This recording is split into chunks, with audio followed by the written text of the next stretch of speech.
Avropanın sülh fondu milyonlarla dolları Ermənistanı silahlandırmaq üçün ona verir. Bəli, onlar deyir ki, bu pul qeyri-məhv edici hərbi qurğular üçündür. Birincisi, bunu kim yoxlaya bilər? İkincisi, siz onlara 10 milyon verirsiniz və sonra isə digər 10 milyon planlaşdırılır.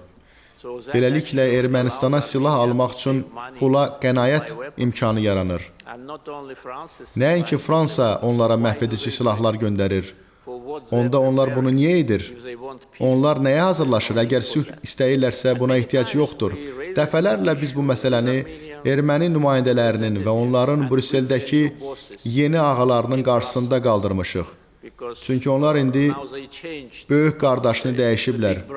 Bugün bu Brüsseldir. Prezident Trump'ın qələbəsinə qədər bu dövlət departamenti USAID idi.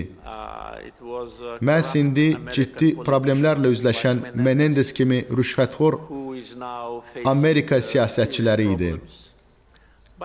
Menendez siyahıda hələ sonuncu deyil.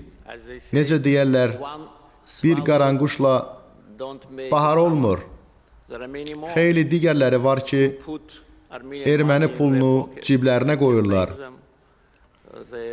Mən onların adlarını çəkə bilərəm. Adları məlumdur, cənab Adam Schiff, cənab Frank Pelloni və xanım Nancy Pelosi və bir çox digərləri var.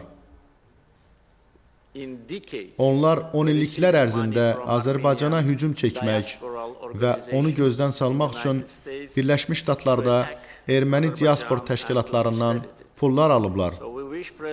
Beləliklə biz Prezident Trumpa bataqlığın qurudulmasında uğurlar arzu edirik.